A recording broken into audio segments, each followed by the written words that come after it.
Good evening, everybody, and welcome once again to Story Hour. I'm your host, Daniel Marcus. My fabulous co-host is Laura Blackwell. I hope that you're all healthy and safe and taking care of yourselves and your loved ones in times that, in spite of our best efforts, continue to be deeply weird. I started Story Hour during lockdown over 3 years ago, and the intention was, I just want to carve out a space, a little cozy space for my writer friends and I to read our work to each other and just hang out early COVID times, kind of scary times. And over the last 3 years, it has just grown so far beyond that initial scope and initial set of expectations. It's been unbelievable. So 3 years, week in, week out, with the exception of the week between Christmas and New Year's. My co-host joined me very early on in the process, and has just been a stalwart partner throughout. I couldn't be happier. I could not do this without her. So, yo, Laura. The way this works is I like to think of this as a kind of an ancient and time-honored form of entertainment, which is folks sitting around the fire telling lies to each other. And here we do exactly that. Here's Story Hour. Two writers every night, half an hour for each, sharing their work. That's it.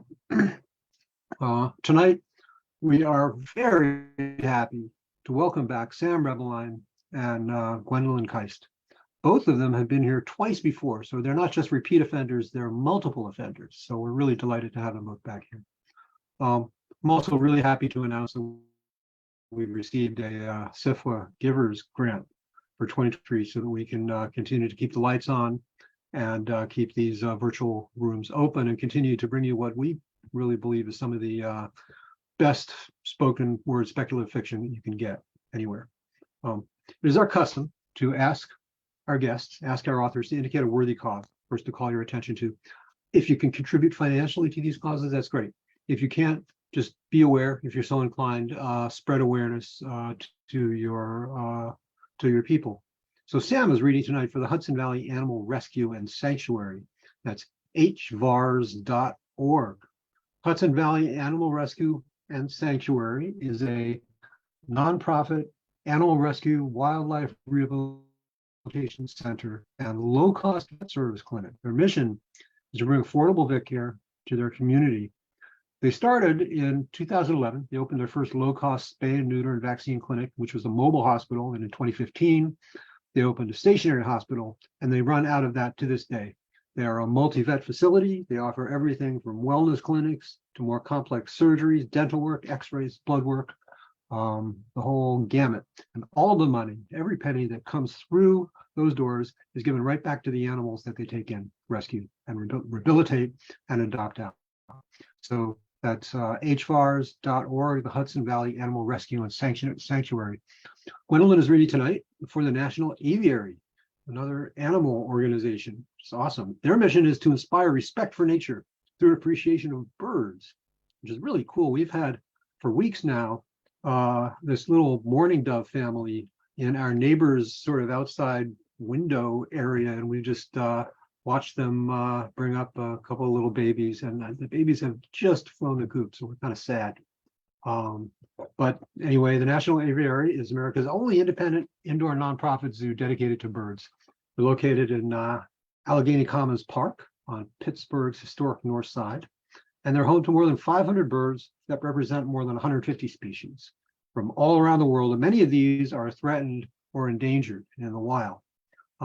They have a large walk-through collection of habitats, and they create an experience for you unlike any other. It's an intimate, up-close interaction between visitors and these amazing free-flying birds.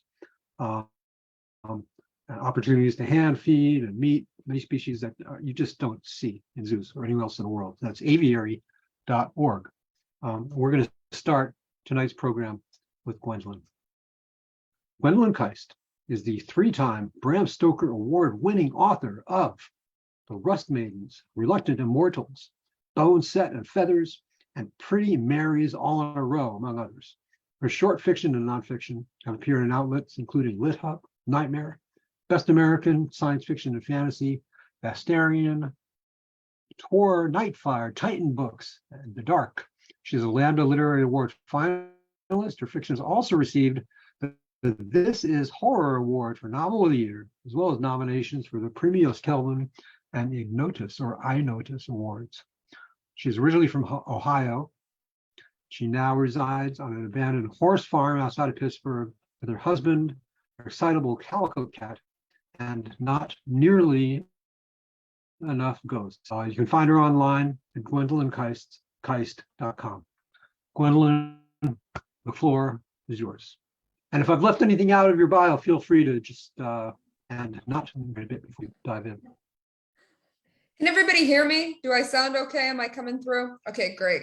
The Yeah, only thing great. I would add is, since I've sent that bio, I'm going to be this person. Like, I actually won the Lambda Literary Award. Like, I sent that bio a couple months ago, and since then I won for Reluctant Immortals. So yes, I'm going to add that. I'm going to be that person that's like the annoying person. But thank you. I see it like thumbs up. In the lead. It's wonderful. The person annoying us with all their award wins. It's annoying. It's pretentious, but still. What? No, we're delighted. Well, thank you. Thank you. So I am going to be reading from my story, The Girls from the Horror Movie, that I have never read anywhere, I don't think, before. It was in Tor Nightfire's flagship project that was like an audio project back in like 2019, 2020. So I'm very excited to read this one. So again, The Girls from the Horror Movie. You've seen my face before, late night on your television screen, maybe even in your nightmares afterward. I'm the giggling little girl from the horror movie. You know the one. Big haunted house, frazzled family, no way out. Just don't make the mistake of thinking I'm the cute kid everybody hopes will survive to the end credits. No, I'm the tiny monster who keeps the others from making it that far. I'm only in one scene, but it's a badge of honor to make it through my 2-minute screen time without covering your eyes. You probably failed on your first try, but that's okay. Most people do. Because once you witness me, it's an image you'll never escape. God knows I can't. I'm sitting behind a table at a horror film convention when I see myself across the room. Lavender cloak, long hair in tangles, hands stained red. This version of me hasn't existed in years, not since the director yelled cut for the last time. Is that really you? A man is looming over me, but he's not looking at the little girl. He's referring to the 8x10 pictures on my table, the ones I'm signing for $5 a pop. Yes, it's me, I say, fidgeting. Why would I be autographing a photograph of a stranger? A fluorescent light flickers overhead, and the man squints at the decades-old picture before glancing again at my middle-aged face. I guess I can see it, he says finally, and then wanders off without buying anything. Typical. Only the true believers are here when the doors open on Friday afternoon, and most of them don't believe in me anymore, the creepy little kid who did the stupid thing and grew up. I look across the room again, but the girl dressed as me is gone. My stomach clenches, though I tell myself it was nothing, just a really good costume. Everybody knows people love to dress up at these cons. Make-believe is all that matters here. The hours dissolve around me, and a few more attendees shuffle through the front door. I pose for selfies with them and sign a VHS or two. A newbie director with low-budget ideas and a low-rent jacket buys me a hot dog from a concession booth and pitches his latest project. It'll screen at all the festivals, he promises, the same way they always make promises that nobody ever keeps. I should have told him no the moment he approached my table, but I'm hungry, and the 8x10s aren't selling like they used to. Plus, these days, any opportunity is better than none. He slurps down a drink of flat Coca-Cola. Do you think we could get your sister on board, too? I shake my head. Zoe doesn't act anymore. She never really did, I want to say, but nobody has a right to know anything about her, not if Zoe doesn't want to tell them herself. Besides, the director isn't really worried about her. He keeps yammering on about how big his budget is and all the other actors he's going to sign to this project. His voice, like a butter knife against concrete, sets my skin buzzing, and I turn away, grimacing toward a nearby window. Outside, the little girl is standing alone in the parking lot. She's right there, but she's somehow invisible too. As people come and go from the convention center, their gazes never sliding past her. I'm watching myself through the window, and only I can see me. My twin sister and I were 5 years old when the casting agent spotted us in line at the ice cream stand, a meet cute that ended up in all the trivia blogs about the film. Discovered on the roadside, Zoe with a cup of Neapolitan and Veronica with a double scoop of cherry sherbet. Our mom peered over her dime store sunglasses, dollar signs already in her eyes. What exactly will they need to do? The casting agent sat us down and explained it all, speaking slowly as though our mother was a child too. The film wanted a pair of girls, even though there was only one character for us to play. It was easier to use twins, apparently, something about labor laws and the number of hours that kids could work, things we didn't understand back then. Zoe gripped my arm, edging closer to me. Will we get to stay together? She asked, as the casting agent promised us the world, dressing rooms and chairs with our names on them, and more money than any kindergartner could count. I leaned forward, my ice cream cone melting, smearing rivers of red down my hand. But which of us will be in the movie? The casting agent flashed me a stiff smile. Don't worry, honey. You'll both be stars. Zoe sprawled out on the couch when I get home with takeout, $20 worth, or all 4 of the autographed pictures I sold. She barely looks up when I walk through the door, and I almost ask if she's left the couch at all today, but I don't want to fight with her again. They're screening the film tomorrow, I say, as we eat together in the living room, me on the floor, her tucked under a blanket, still in that same spot. Zoe shakes her head. Who cares about some 30-year-old movie? She abandons what's left of her linguine and retreats further beneath her blanket. So you're going back there? I shrug. The table's for the whole weekend. The lamp next to us flares for a moment, and Zoe won't look at me. She wants to forget about the movie altogether, but the movie won't forget us. We've been decals on t-shirts and parodied on Saturday Night Live. Every Halloween, girls still dress up as our characters, short-skirted and bloodied versions of us popping up on Instagram, framed with glittering filters. I wish it would go away, Zoe always says. And I agree with her until somebody offers me a free table at a con and I figure it will buy us dinner or maybe keep the lights on for another month. That's the excuse I give her anyway, but she knows the truth. Even now, I'm still looking for that big break, the role that would change our luck. Zoe isn't interested in any of that. She only ever wanted us to be together. Stay with me, her face pleads day after day, and I wish I knew how. Sitting right next to her, I want to reach out and take her hand, but it won't make a difference. I feel like we've been strangers for years. A chill cuts through the room and we both shiver. Although it's December, the patio door is cracked open, so I get up to close it to stave off pneumonia, anything to keep Zoe safe. My hand on the glass door, I glance outside, but something gazes back at me in the reflection. My face, both as it was and as it is, the woman and the little girl, features melding into each other, a double exposure that makes me instantly dizzy. I close my eyes, but in the darkness, all I can see is a curtain of lavender. Veronica? Zoe's voice behind me on the couch, 1,000 miles away. I look again at the glass, and it's only a single reflection now, my own face as it should be. Everything's fine, I say, and bolt the door. Even though we appear in just one scene of the finished film, my and Zoe's character haunts the edges of all the frames, our presence seeping in everywhere and nowhere at once, a giggle in the walls and a flash of that lavender cloak when the hapless family moves into the house, our hair the color of rust clogging the drains as the young daughter starts to get suspicious, red handprints on the floor, the door, the ceilings, until even the skeptical father can't deny it. Then in the final shot, just when you think it's over and someone might survive, our character emerges from the wood paneling and wrenches the grieving daughter into the darkness. No screams, no pain, simply gone like smoke. For weeks on the set, Zoe and I played in the false wall of that paneling. This is my favorite place here, I said, and my sister laughed as we yanked each other back and forth, me pretending to be the ghost and her as my would-be victim. Sometimes she was the stronger one, winning the game when she pulled me out of the wall and into the light. Other times I'd grip her hand so tight our knuckles would blanch as I wrenched us both further into the set toward the shadows that never seemed to end. We didn't get the dressing rooms we were promised, but this was so much better. The two of us hiding together away from everyone, the director, the casting agent, even our own mother, who would have sold us to P.T. Barnum if he'd shown her where to sign on the dotted line. Come on, girls, the crew members said, and they plopped us down in the makeup chairs and turned us into monsters. For the finale, the director filmed Zoe in full costume first, a single tracking shot that whirled around her until the whole world seemed to spin. I watched from the perimeter of the set, dazzled beneath the fill light. Even when I closed my eyes, I could still see it, the camera rolling, blood oozing from the crevices in the paneling, everything so real, too real maybe, because something in my sister shifted. Please, she said after the third take, no more. Tears leaked down her face, smearing the gray Ben-Nye grease paint that made us look like elegant ghouls. The crew tried to reason with her, but she just kept on crying as though she'd witnessed something the rest of us couldn't fathom. Finally, they shook their heads and escorted her to one side, out of sight, out of the way. Your turn, the director said to me, and smiling, I stepped on my mark.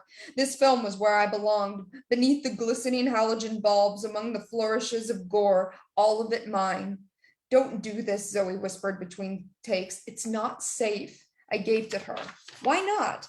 Because, she said, the movie wants to keep us here. I laughed and shooed her away, my superstitious twin. Why couldn't she understand that this was our chance? We could be safe in this place, in the make-believe of it all, like a game that never ended. But Zoe wouldn't listen to me, and she wouldn't play with me anymore after that either. Once the movie was released, the horror blogs and trivia books only ever asked one question about us: which of the twins made the cut? But Zoe and I never had to discuss it. We both knew it was me in the final film. Only I came alive in the spotlight like that. The little girl returns the second day of the convention as if she bought a weekend pass and wants to get the most of it. When I spot her across the dealer's room, that long hair and nest of briars, she smiles at me. My own dimples have faded, but hers remain. The tips of my fingers start to go numb and I turn away, shuddering. I won't look at her. I won't admit I'm seeing things that can't possibly be real. A couple fans breeze past my table and I tell them about tonight's midnight screening of the movie. It's free, I say, and pass out fluorescent flyers nobody's eager to take. Zoe's voice echoes in my head. Who cares about some 30-year-old movie? One person remembers at least. The director from yesterday appears at my table with another hot dog in the script for my part. I perk up until I see it's only one page long. A great role, he says with a slimy grin as I stare at the courier font. I'll be the mom who gets killed in her very first scene. No dialogue, only a disposable cameo, just enough that he can use my name but not really use me at all. The actress cast as the final girl is probably only 10 years younger than me, but that decade is the difference between getting to be a scream queen and getting to be mute. I do my best to fake a smile. Thank you, I say, because I'm in no position to turn anyone down. There are others here who know how I feel. The guy who was the buzz-cut zombie killer in a movie from the 80s that everybody forgot by the 90s. The big-haired grandma who played sorority girl number 8 a quarter century ago. The extras and the has-beens and the almost-wers, all of us lined up here, fading to obscurity in real time, survivors of a war no one cares about. This isn't how I imagined it ending, but then no failed actor ever sees it coming. I abandon my table and go outside to call Zoe. As I pull up her number on my phone, my hands are throbbing, but I try to ignore the pain. Come to the screening tonight, I say when she answers. It'll be fun to have us both here. Veronica, please stop. Zoe's halfway to tears already. Just come home, okay? Forget that place and come home. Something deep within me coils tighter than razor wire. This is it, the unbreachable gulf between us, the same argument we've been having for 30 years and might have for another 30 years. I'm alone in this, and the little girl knows it. Maybe that's why she's come back, to keep me company. I'm sorry for bothering you, Zoe, I whisper and hang up without saying goodbye. My breath fogs around me in the cold, and I glance down at my still throbbing hands. Thick strands of coppery hair wrapped around both my wrists, cutting off my circulation. My heart seizes up in my chest and I pry the knots free, but beneath the mass of tangled hair, there's something else. Bruises on my arms, red marks in the shape of tiny handprints, like something's pressing from within, prickling inside my flesh.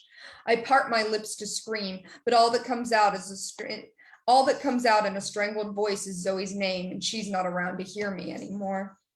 The film blogs won't tell you this, but there was extra footage of us, excised like a malignant tumor from the final cut of the film. A whole backstory about our character, where she came from, what she wanted, even her name. Zoe and I never saw the dailies of those scenes, and we lost our script years ago, so we can't remember what happened to her, to us. This story, the one that shouldn't have been forgotten, the one I won't forget now. At midnight, the screening room isn't even half filled. Take off your top! Someone in the back hollers at me and another man hiccups a laugh. The whole place smells like sweat and everybody's been drunk for hours. But I'm not here for them. I'm here for the film, the one constant in my life, the thing that won't ever abandon me, even if I wanted it to.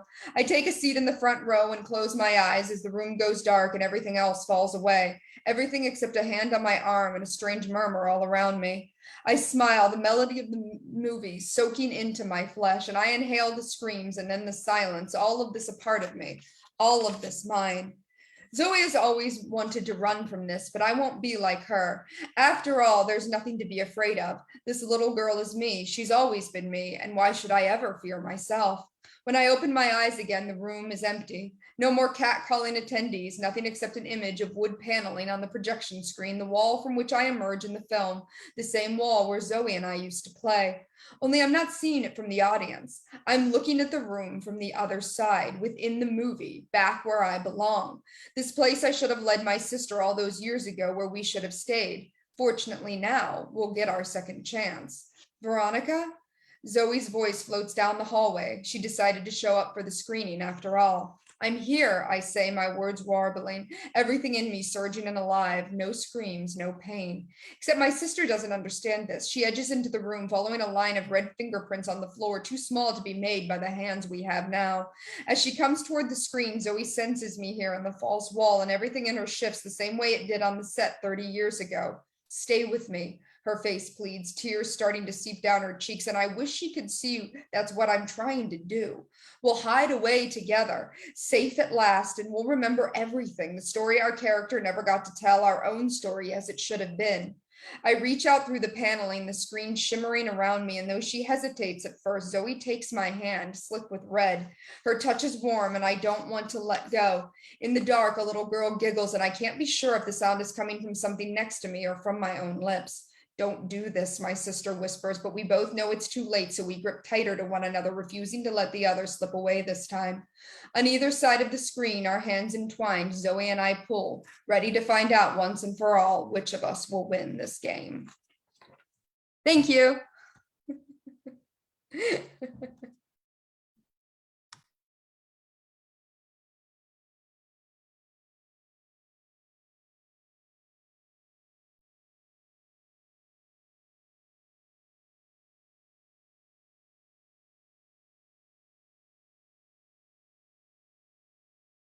Wow, thank you so much.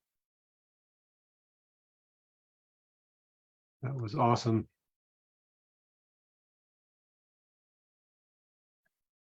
As is our custom, we're just going to collect ourselves for a moment before moving on to the next work.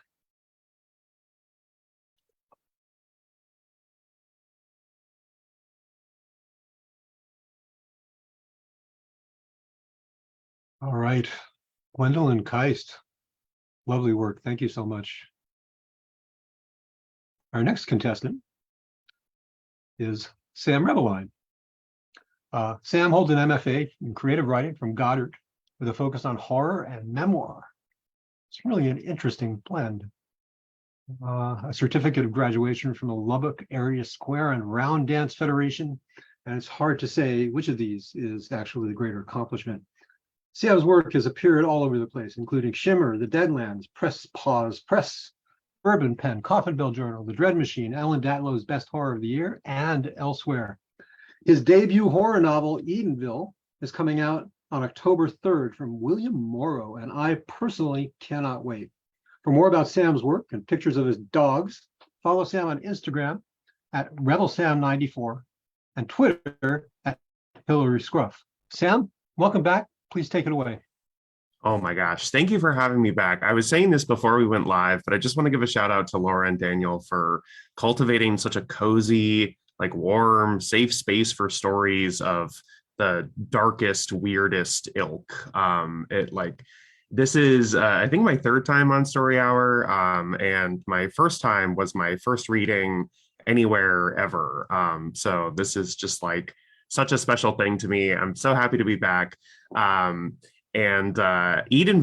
I'm so excited about, but it's a lot of the marketing seems to be like positioning it as like small town, like gothic paranormal horror, but it's also so zany. Like the negative reviews I've seen so far have been like, this was zany. I don't know what this is. So I wanted to read something really zany to sort of like, you know, it is sort of like it's literary and dark and spooky, but it's also, you know, sort of fun and light in many ways. So This is the story that I'm going to read tonight is sort of like boosting that zany side of my work. And it's called Pizza Beast. And it was one of those stories that like you write and you're like, I don't know where the hell to send this.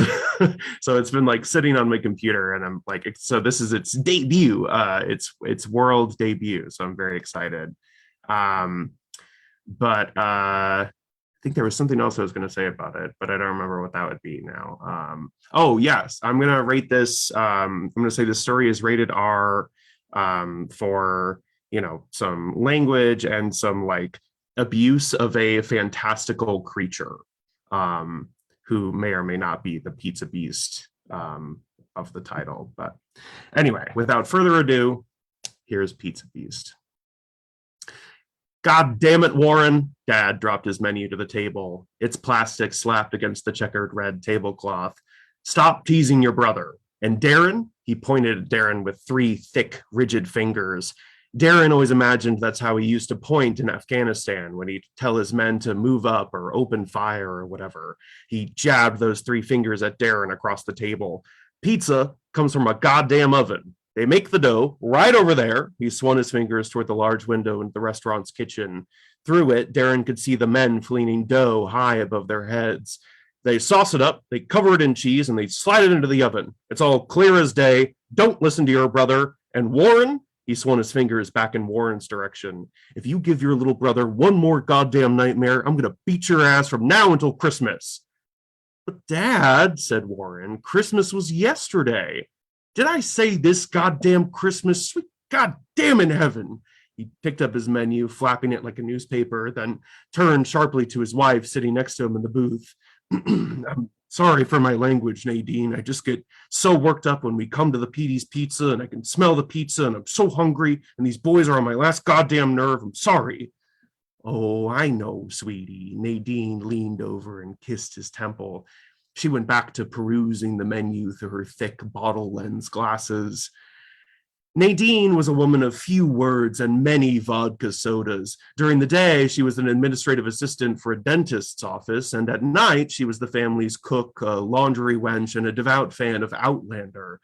Sometimes she would go out of her way to find dirty laundry throughout the house just so she could be alone in the space heater warmth of the basement, listening to the Outlander books on tape. Darren cared very little for his family. In fact, his best evenings were those when they all scattered to their various caves throughout the house, leaving him to his own devices in his room. Dad in the den, tinkering with his model tanks, Mom in the basement with her tapes, Warren in his room doing whatever Warren did in his room. Darren loved nights when he could pretend these people didn't exist, and he often got the sense that the feeling was mutual. The year was 2002.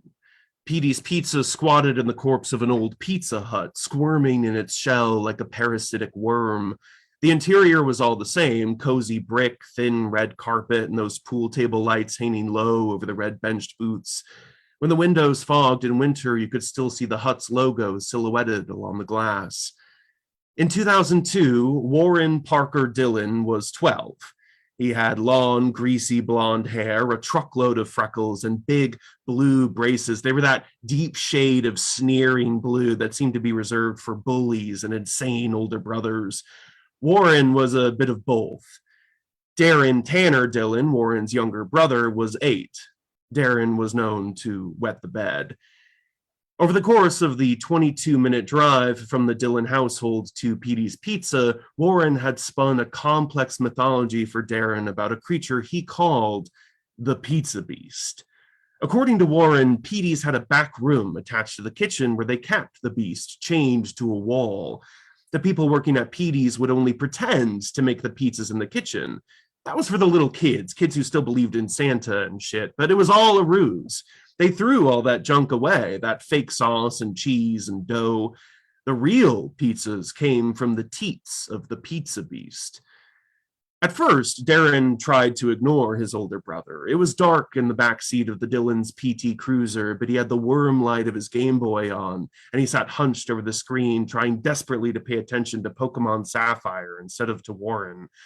But Warren insisted, sneering in his ear, that pizza came from the pizza beast, and Darren couldn't help it. He looked up at his older brother and said, "That's not true."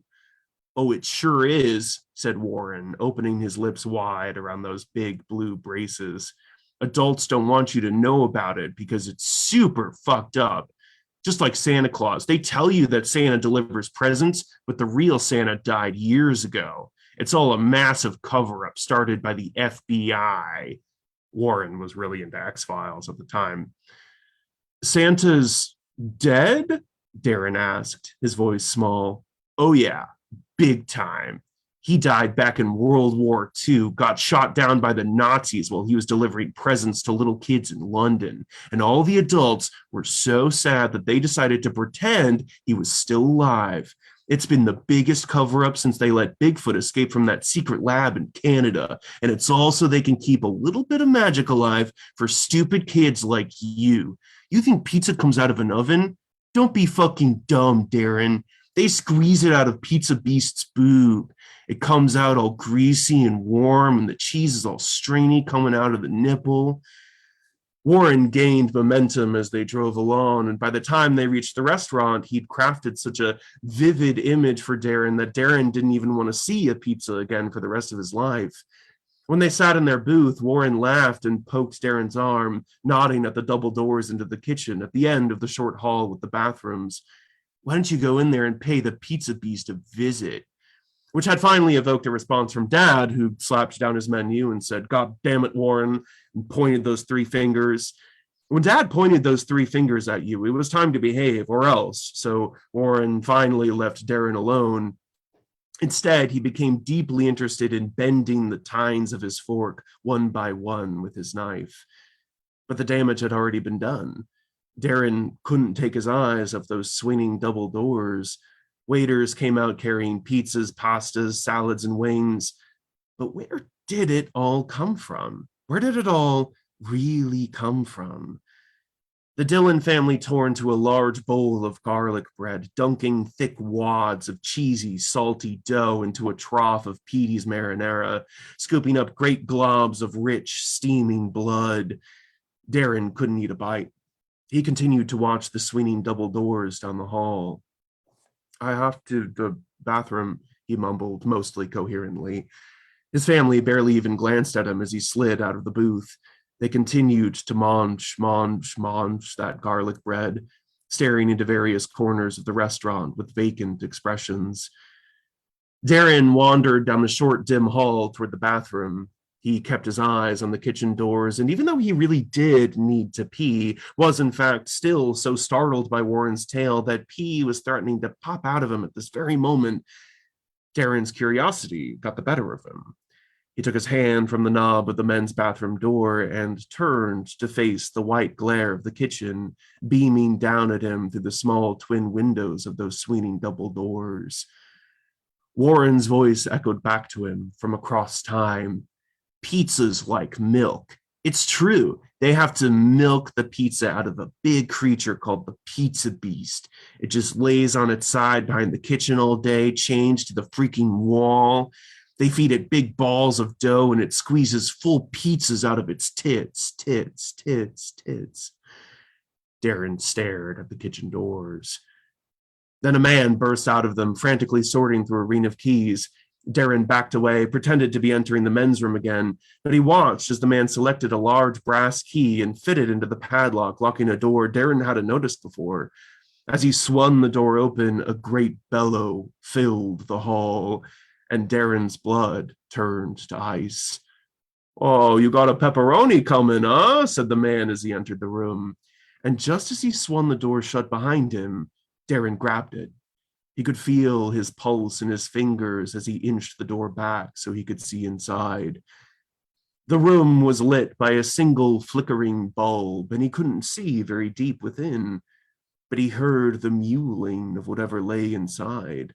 Some mammoth pair of lungs taking a wheezing breath in and moaning low and long. "Moo."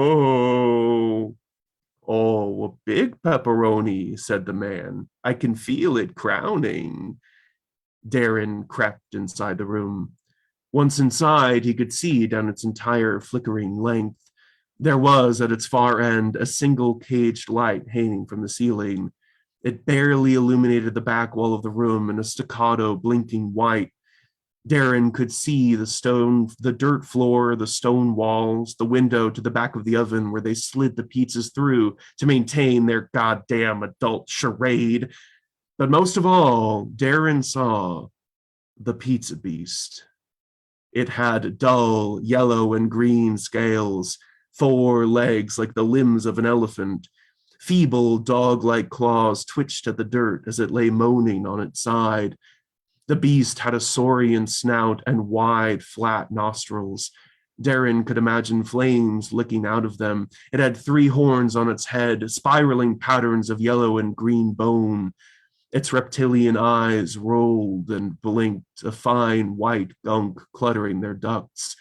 It had stubbly teeth and a short tail that beat rhythmically at the ground in pain. Pain, that was the only word in Darren's mind. Not even, holy shit, it's the fucking pizza beast. Nope, just pain. He had never seen a creature in more pain. It was chained to the wall, a large iron manacle around each paw. The manacles were bolted into its flesh. Fine streams of blood ran from the thick steel screws where they had been twisted into the beast's ankles. There was another chain around its wide throat, held in place by several steel screws, digging into the yellow and green scales, holding the pizza beast fast to the wall. The beast had several udders along its belly, big flaps of pinkish skin that hung loose against its body. As Darren gazed upon the beast, the man reached under one of these flaps and began to pull. The beast opened its mouth and wailed, a groaning foghorn cry of agony and despair. Pizza! Stay still, said the man from the kitchen. He dug and pulled, and the creature wailed. At last, he managed to extract what looked like a fresh pepperoni pizza, fully intact. It wriggled out of the beast's belly in short, jerky movements. The crust finally broke free with a thick, wet snap, but it looked delicious. The small slices of meat sizzled. The cheese glistened with oil. It steamed as the man took a metal tray from a shelf at his side and slid the pizza onto its surface and passed it through the window of the oven above his head. Pepperoni, he called, and someone in the kitchen took the pizza away into the restaurant. The beast cried again, Pizza! Oh, got another one coming in hot, the man called through the window. He reached under another udder. The beast jerked back, pressing itself against the wall. It rolled its head, eyes swiveling madly, terrified. Pizza! Stop it, said the man, yanking the beast's neck chain. It howled as the man dug under its udders, reaching in up to his elbow. He grunted and tugged at a fresh, large buffalo chicken pizza. The chapped red nipple of the udder schlicked open to reveal the garlicky crust, and the skin around the nipple cracked and bled as it spread outward more and more. The pizza emerged like a worm being reeled from a growing, puckered wound. The beast kicked its legs and whined, and when it was free, the man slid this new pizza onto another large metal tray from the shelf and deposited it through the window of the oven. Pizza! Oh, I know, buddy, said the man. You're hungry. He went to a mini fridge against the wall, opened it, and took out a large ball of dough. The beast thrashed its tail against the floor and threw its head back as the man brought the dough close. Oh, come on, he said. I know you like it. Darren watched in horror as the man force-fed dough to the beast. Darren didn't know this, but it is, in fact, unnatural for pizza beasts to eat at all. It isn't in their nature. Their tubes aren't built like ours. The ear of a pizza beast, for instance, connects all the way down to its anus. So the man had to work hard to get the beast to ingest this dough. He pushed and shoved until the dough came out the creature's nose. It gagged, kicking at the floor. He swore and began to unspool the dough from the beast's nostrils like taffy being pulled and gathered in a machine, looping it around his arm and feeding it back into the beast's choking, gagging maw. Its eyes fluttered shut and its head drooped to the floor. Its yellow and green scales seemed even duller than before. "There you go," said the man, ignoring the creature's gasping, gargling cries for help. "Eat it all up. I bet that'll be a nice meat lovers in no time." Darren had already begun to back out of the room when the man called, "Oh, looks like we got cheese coming out fresh." I will spare you the details on what part of the pizza beast the cheese comes from. Just know that it's a fear response.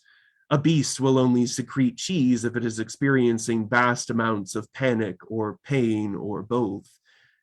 Darren kept his eyes glued to the beast as the man cultivated the cheese. He winced every time the man's hands went back in. His entire body jerked as the man took each handful of cheese from the creature's body. The creature bellowed on and on and on. When he returned to the table, Darren felt sick and hollow. He had not known that type of pain could exist in the world. He stared at his family eating their fresh pepperoni pizza. Warren had sauce stuck between his braces. His father got cheese in his beard. His mother blinked slowly as she chewed, utterly bovine.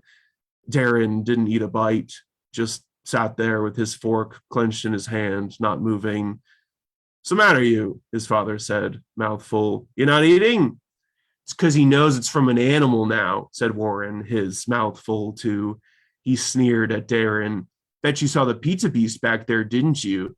Did you hear the way it moans when it comes pizzas?" "Warren," said Nadine. Warren pretended to be orgasming. "Oh, God, I'm the pizza beast. I love pizza. Oh, he dribbled melty cheese onto his tongue. Such good pizza." Darren slid his fork into Warren's throat, caught the tines on Warren's Adam's apple, and twisted, then pulled. They say Darren made it all the way to the northern edge of the woods, just scooped up the rest of his family's pizza in his arms and booked it. His parents were screaming, so shocked over the sudden jets of blood spurting out of Warren's throat across the table at them that they didn't even notice Darren was gone at first. It was a clean break. For a moment, Darren believed he might really be free from all of it. As his feet pounded across the parking lot toward the woods, the pizza tray jumping in his hands, he felt like nothing could ever stop him. Not Dad, not the police, not nothing. But when the officers found him later that night, he'd been stopped pretty hard. Parts of him steamed in the trees. When Sheriff Orne strode into the middle of the crime scene, lights flashing behind him, police tape spiderwebbing around the trees, he shook his head and said, "Poor kid. Poor stupid kid." Deputy Rosenberg tripped over half a hand as he approached the sheriff from behind. "What do you think did this, Sheriff?" Sheriff Orne put his hands on his hips and shook his head slow. He gazed up into the shadows of the woods. "I don't know, Rosenberg. I don't know. Lots of things live in these woods. It could have been anything. Whoa, could it have? Oh, shit." The deputy kicked something hard. "Christ, what in the hell?" Sheriff Orne turned. There on the ground, half buried in wet leaves, was Darren's pizza tray. It was dented and torn and empty. "Holy Mary, Mother of God," said the sheriff slowly. He drew his gun, looked wildly around at the trees, at the forensics guys in their hazmat suits, the crime scene photographers, the beat cops in uniform. "We need to get all of these people out of here now." The deputy blanched. "What is it, Sheriff?" And the great bellowing roar broke through the night. "Pizza!" "It hatched," said the sheriff. His voice rose to a panicky pitch. "God damn it, that pizza he stole, it hatched, Rosenberg. It fucking hatched." And the newly born beast swooped down on him from the branches above. They say no one in the woods that night survived. They say that particular pizza beast still roams these hills. Yes, these hills, this happened very close to where we now sit at this very moment. The pizza beast could be watching us from the shadows, waiting to avenge its kind, waiting to take you in its claws and turn you into nothing more than sauce and dough.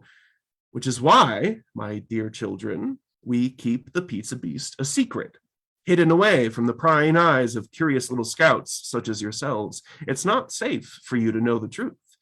But I think you're old enough, mature enough now to know all this, to hear the true story. And every town has its own version, its own legend. When I was your age, our version was the one I just told you tonight, the story of Darren Dillon, the boy who freed a pizza beast. You let his story be a warning, kids. That's why we always eat our pizzas fresh out of the oven. That's why we always keep our pizza beasts locked up. Now, fetch your old man another beer, and maybe I'll tell you something else you haven't heard before. Maybe something even grislier. Maybe I'll even tell you the tale of the couch creature. And that is the story of the pizza beast. Thank you. Thank you very much.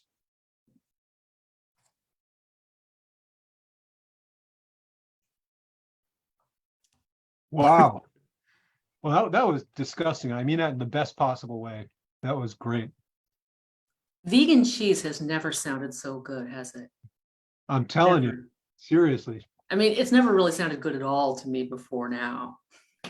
That's why I was like, what's a local shelter or like an animal related cause that I can support for, on theme for the pizza beast. And at HVARs, do they actually take in pizza beasts?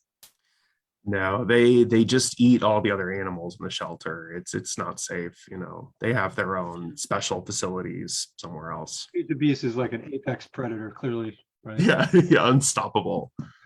Yeah. Well, all right. What a great program. Thank you both, Gwendolyn Kiste, Sam Rebelein. Lovely, lovely work. Sure, lovely is the word I'd be using. I'm sorry, Laura, what? Good, certainly. Excellent. I'm not sure lovely is the word I'd be using. Oh, I would. But that says more about me. All right. Well, thank you all out there. And thank you, Gwendolyn and Sam, for joining us again. Thank you all for coming back to another evening of really amazing work. And we'll see you next time when we will have Ellen Denham and Sage Tiertle. So until then, take care of yourselves, take care of each other, and we'll see you soon. Good night, everybody. Night.